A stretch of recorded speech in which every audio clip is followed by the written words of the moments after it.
Assalamualaikum, Assalamualaikum warahmatullahi wabarakatuh. Program membaca Tafsir Munir untuk kesempatan pertemuan yang ketujuh ini, ayol ikhwah. Mari kita mulai langsung saja menuju ke file screenshotnya ya. Al-Fatihah ila hadrati Dr. Wahba Az-Zuhaili. Al-Fatihah.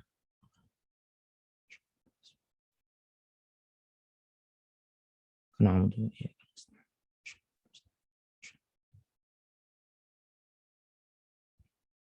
Bismillahirrahmanirrahim. Ayyuhal ikhwah rahimakumullah. Pada kesempatan kali ini kita akan melanjutkan untuk membahas materi tentang faidah mengetahui asbabun nuzul. Mari kita langsung menuju ke halamannya.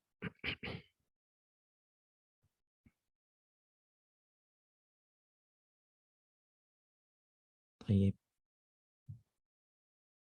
Bismillahirrahmanirrahim. Faedah mengetahui asbabun nuzul. Apa sih enaknya, apa sih manfaatnya kalau kita mengerti tentang asbabun nuzul? Mengetahui sebab turunnya ayat-ayat yang mana hal itu sesuai dengan peristiwa dan momentum mengandung banyak faedah serta mengandung banyak urgensi yang sangat besar dalam menafsirkan Al-Quran dan memahaminya secara benar. Kepentingan memahami asbabun nuzul ini menurut Syekh Wahbah Az-Zuhaili itu sangat besar sekali di dalam kita yang ingin menafsirkan Al-Quran dengan benar. Baik.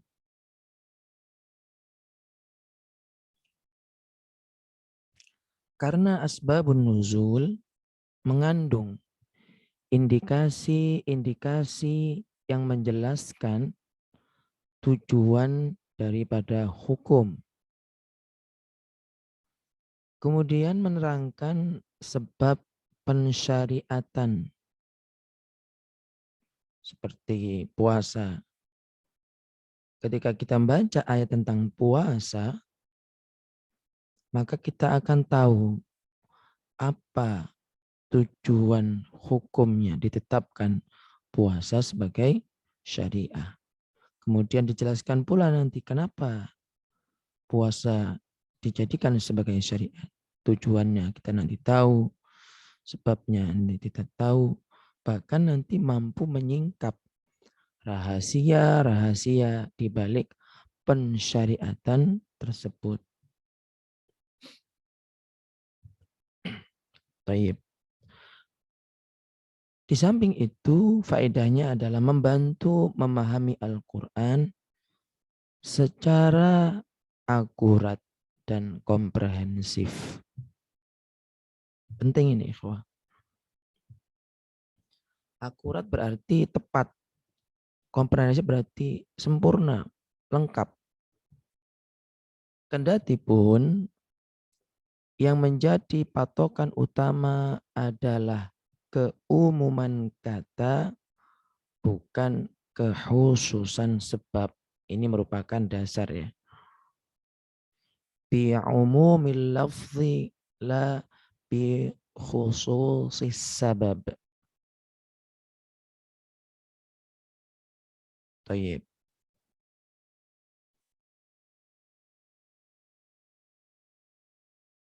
Mari kita coba lanjutkan kepada pembahasan berikutnya.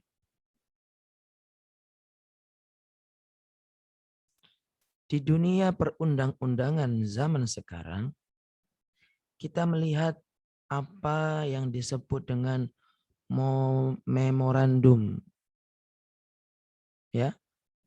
Di zaman sekarang di dunia perundang-undangan ada istilahnya memorandum, penjelas undang-undang yang dibuat, yang mana di dalam memorandum itu dijelaskan sebab-sebab dan tujuan-tujuan penerbitan undang-undang tersebut.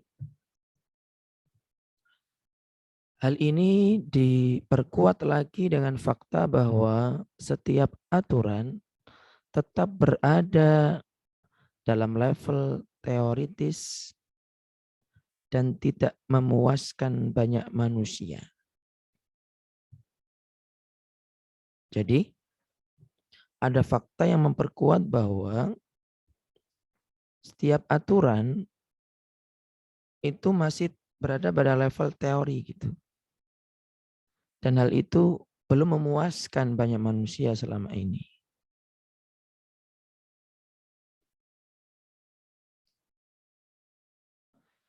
Dan itu semua tadi tidak sejalan dengan tuntutan realita atau terkait dengan kehidupan praktis. Maksudnya apa? Bahwa undang-undang selain Islam itu masih ada kemungkinan, hanya masih bersifat teori. Meskipun itu mengandung memorandum, ikhwah, menjelaskan tujuan, sebabnya, dan seterusnya.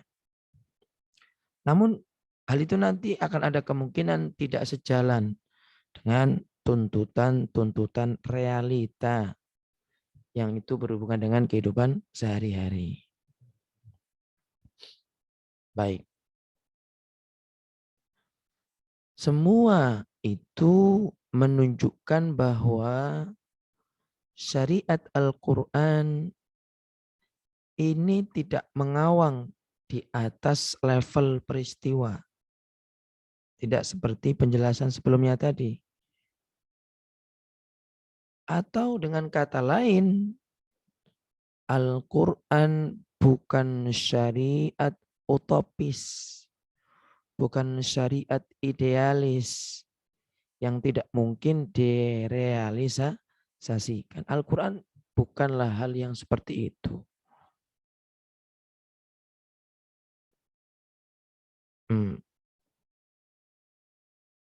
Mafhum mukhalafahnya adalah bahwa Al-Quran ini bisa diterapkan di setiap level kehidupan. Lah, beliau menjelaskan syariat Al-Quran relevan. Ini bisa dipakai bagi setiap zaman. Setiap interaksi dengan realita. Kenapa bisa begitu? Karena Al-Quran mendiagnosa obat yang efektif bagi setiap penyakit kronis serta mampu mendiagnosa abnormalitas dan penyimpangan individu. Inilah yang menjadi sebab bahwa ketika Al-Quran mendiagnosa sebuah masalah, maka obat yang akan diberikan itu efektif. Karena apa? Karena tadi dia telah Allah turunkan dengan kesempurnaan yang luar biasa. Relevan bagi setiap zaman. Maka itulah ikhwah, pada kesempatan kali ini yang perlu untuk kita pahami bahwa pengetahuan mengenai asbabun nuzul ini penting. Karena tadi kita bisa mengetahui sebabnya, kita bisa mengetahui tujuan pensyariatannya, kita bisa mengetahui hikmah di balik itu, bisa membalik tabir rahasia-rahasia di balik pensyariatannya. Baik, demikian ayyuhal ikhwah untuk kesempatan kita pada kajian kali ini yang terkait dengan asbabun nuzul. Mudah-mudahan nanti antum semakin semangat untuk mengikuti kajian ini. Atau mengikuti kajian-kajian yang serupa yang tentunya lebih baik dengan narasumber yang lebih baik. Karena memang sifat daripada program ini adalah membaca, Iqra, untuk menjalankan daripada perintah Allah di ayat yang pertama surah Al-Alaq. Demikian, terima kasih atas kesempatan dan waktunya. Mohon maaf dari saya. Assalamualaikum warahmatullahi wabarakatuh.